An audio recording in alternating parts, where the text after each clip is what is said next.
बहुत समय पहले जब ब्रह्मांड में कुछ भी नहीं था, न धरती, न आकाश, न जीव, न वृक्ष, सिर्फ शांत अनंत जल और उस पर लेटे भगवान विष्णु थे। अनंत काल बीता और जब समय पूर्ण हुआ, विष्णु के नाभि से एक कमल निकला। उस कमल पर सृष्टिकर्ता भगवान ब्रह्मा प्रकट हुए। ब्रह्मा ने जब चारों ओर देखा तो उन्हें लगा, मुझे सृष्टि बनानी है, जीव जगत की शुरुआत करनी है। उन्होंने अपनी शक्ति से पर्वत, नदियाँ, हवाएं, आग, जल, धरती और आकाश रचा। सब कुछ बन चुका था, बस मानव नहीं थे। ब्रह्मा के शरीर से मनु और शतरूपा का जन्म हुआ। ब्रह्मा के एक हिस्से से मनु और दूसरे हिस्से से शतरूपा का जन्म हुआ। मनु और शतरूपा को संसार के सृजन का श्रेय जाता है। ऐसी मान्यता है कि मनु और शतरूपा की संतानें मानव कहलाईं। मनु के 2 पुत्र और 3 पुत्रियां थीं। मनु की संतान होने की वजह से इंसानों का मानव नाम पड़ा। मनु ने संसार को जीने की कला सिखलाई। उन्होंने राजव्यवस्था बनाई। उन्होंने कार्य विभाजन किया। मनु और शतरूपा की कुल 5 संतानें हुईं। उनके 2 पुत्र हुए और 3 कन्याएं हुईं।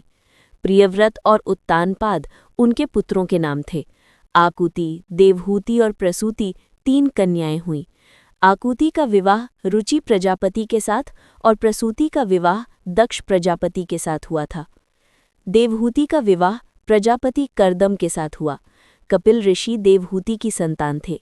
पौराणिक मान्यता है कि 3 कन्याओं की वजह से ही संसार में सृष्टि का संचालन हुआ। मनु के पुत्र उत्तानपाद की सुनीति और सुरुचि 2 पत्नियां थीं। सुनीति से ध्रुव और सुरुचि से उत्तम नामक 2 पुत्र पैदा हुए। ध्रुव ने भगवान विष्णु की घोर तपस्या की और ब्रह्मांड में ऊंचा स्थान हासिल हुआ। प्रजा का पालन करते हुए जब महाराज मनु को मोक्ष की अभिलाषा हुई तो वे संपूर्ण राजपाट अपने बड़े पुत्र उत्तानपाद को सौंपकर एकांत में अपनी पत्नी शतरूपा के साथ नैमिषारण्य तीर्थ चले गए। मनु के काल में ऋषि मरीचि, अत्रि, अंगिरस, पुलह, कृतु, पुलस्त्य और वशिष्ठ जैसे ऋषि हुए। राजा मनु सहित और इन ऋषियों ने ही मानव को सभ्य, सुविधा संपन्न, श्रम साध्य और सुसंस्कृत बनाने का काम किया। जीवन की अवधारणा से पहले पृथ्वी को कई रूपों में बांटा गया।